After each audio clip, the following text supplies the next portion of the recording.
Baik, Assalamualaikum warahmatullahi wabarakatuh. Sebelumnya perkenalkan, saya Muhammad Fadil Albab dari TRO angkatan 2023 dengan 3 digit 5 akhir 032. Nah, di sini saya akan mendemonstrasikan praktikum Mekatro yang modul 5, yaitu pembuatan web portfolio menggunakan JavaScript. Nah, pertama-tama kita akan mengenal terlebih dahulu apa itu JavaScript. Nah, JavaScript itu adalah bahasa yang digunakan untuk menambahkan fungsi interaktif pada website portofolio.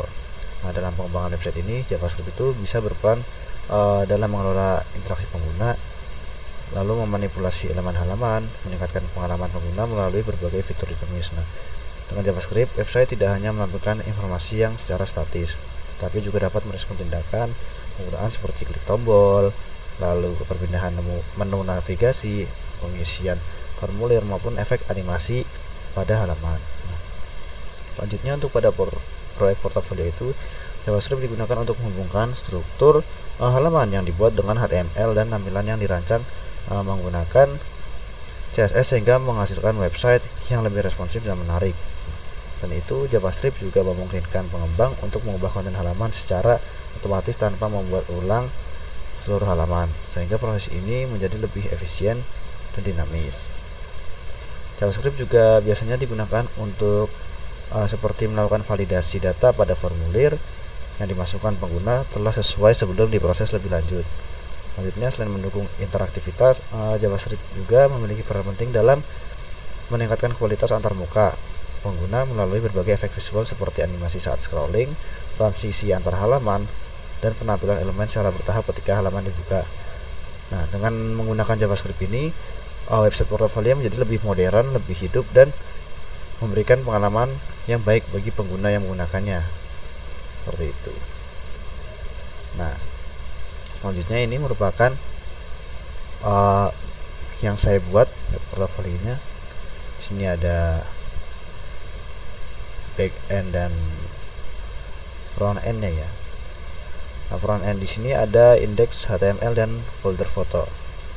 Ini dan ini. Sedangkan untuk backendnya ada server.js dan package.json gitu.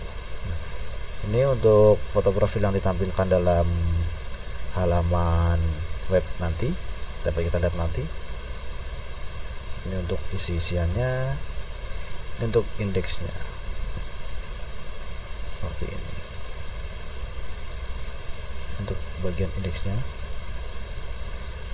lalu ini untuk bagian package JSON-nya. Di sini ada nama, versi, deskripsi, main yang isinya itu server.js. Ini ada not server.js, not one server.js. Seperti itu. Nah, untuk di sini tuh front end pada proyek ini terdiri dari file index ini dan folder foto yang berisi gambar profil, di mana file index ini itu untuk antarmuka utama yang ditampilkan kepada pengguna ketika website itu diakses. Nah, di dalamnya itu ada struktur halaman seperti informasi profil, ada data diri, pengalaman, keterampilan, dan efek-efek lainnya yang dapat kita lihat. Nah, sedangkan untuk foto itu digunakan untuk menyimpan aset gambar yang akan digunakan atau akan muncul di halaman web. Gitu. Nah, dengan kata lain, front end itu adalah bagian yang berhadapan langsung terhadap pengguna di layar. Sedangkan untuk back end-nya itu di sini ada yang file server.js. Nah, yang berfungsi sebagai server yang menjalankan aplikasi web menggunakan lingkungan Node.js, di mana backend ini untuk menangani proses di sisi server seperti menyediakan halaman web kepada pengguna, mengelola request yang masuk dari browser, dan mengatur bagaimana file-file front end itu dikirimkan agar ditampilkan dengan benar. Nah, meskipun pada proyek portofolio sederhana backend belum melakukan pengolahan data yang kompleks atau terhubung dengan database, keberadaan server.js ini juga penting dalam memastikan website dapat berjalan dan diakses melalui server. Nah, untuk file package.json ini adalah file yang konfigurasi utama pada proyek Node.js, di mana file ini isinya informasi dengan nama proyek, versi aplikasi, script yang dapat dijalankan, serta library atau dependensi yang digunakan. Nah, untuk aplikasi dijalankan atau dipindahkan ke komputer lain, proyek JSON ini memudahkan proses instalasi keseluruhan proyek sehingga lingkungannya dapat dibuat secara otomatis dan konsisten. Untuk file.gitignore itu digunakan untuk ini ya, untuk gitignore ini untuk menentukan file atau folder yang tidak akan disertakan saat proyek diunggah ke repository GitHub. Nah, dimana tujuannya ini tuh untuk menghindari pengunggahan file yang tidak diperlukan seperti folder dependensi, file sementara, atau data yang bersifat pribadi seperti itu. Nah, sehingga repository menjadi lebih rapi, ringan, dan aman untuk dibagikan kepada orang lain. Sedangkan untuk bagian file readme.mb ini sebagai dokumentasi proyek, dimana ini biasanya berisi penjelasan untuk tujuan proyek yang tersedia, teknologi yang digunakan, cara instalasi, serta petunjuk menjalankan aplikasi dan dokumentasi yang baik membantu pengguna maupun pengembang lain untuk memahami proyek dengan lebih mudah tanpa harus mempelajari seluruh kode program seperti itu. Nah, untuk proyek ini sebenarnya secara keseluruhan itu menerapkan arsitektur yang sederhana untuk pembuatan web portfolio, di mana dalamnya ini itu terdiri dari beberapa bagian, yaitu ada yang back end dan front end dengan fungsi dan cara kerjanya yang berbeda-beda. Di sini tuh kita akan lihat ya. Jadi untuk pembuatannya sendiri akan buka terlebih dahulu. Di sini itu saya memberi file dengan nama Mercator Module 5. Nah, di sini tuh sebenarnya awal-awal itu kita hanya membuat coding untuk pembuatan web portfolio itu di index.html saja. Tapi saya juga masukkan foto untuk ditampilkan.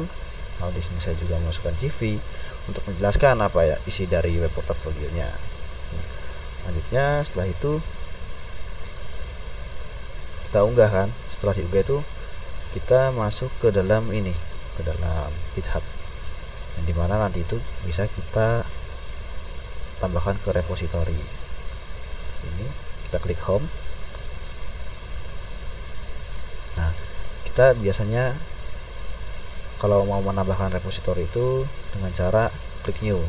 Kenapa kita tambahkan ke repository? Agar dapat diakses online oleh teman-teman kita atau oleh orang lain. Nah, di sini itu kita bisa membuat repository baru dengan nama yang terserah ya. Di sini saya udah membuat sebenarnya untuk deskripsi. Lalu kita bisa create repository saja. Nah, karena saya sudah membuatnya dengan ini dengan nama portofolio ini, kita bisa coba langsung buka saja. Bentar. Nah, kita bisa langsung buka di sini ya ini. Ini setelah ditambahkan ke repository di dalam GitHub. Di sini saya menggunakan .vercel app. Jadi ini ketika kita sharing atau kita bagikan kepada teman, maka teman-teman kita langsung bisa mengakses atau membuka halaman web portfolio saya. Nah, ini ada beberapa fitur ya. Untuk tampilannya itu modern. Di sini ada penjelasan nama, terus kayak seperti penjelasan keahlian saya, deskripsi saya. Ini itu sudah berdasarkan dengan CV yang saya masukkan di dalam folder tadi. Jadi itu akan otomatis terupload di web ini. Nah, di sini ada universitas keterangannya. Kita coba ke bawah. Ini ada tentang saya juga, untuk nama, universitas, program saya apa, saya lulusan dari mana, lokasi, email, dan IPK. Nah, di sini juga ada penjelasan ya mengenai diri saya. Ini ada tampilan untuk skill dan toolsnya. Ini sebenarnya juga masih sama dari CV tadi. Ini untuk beberapa project yang ada di dalam CV saya yang masuk ke dalam web portfolio. Ini ada pengalaman. Nah, ini ada tampilan untuk status tahun, fokus, dan untuk keahlian bahasa. Nah, untuk di bagian akhir ini ada email saya, nomor telepon, dan alamat saya. Oke, Mungkin cukup sekian yang dapat saya sampaikan, kurang lebihnya mohon maaf. Assalamualaikum warahmatullahi wabarakatuh.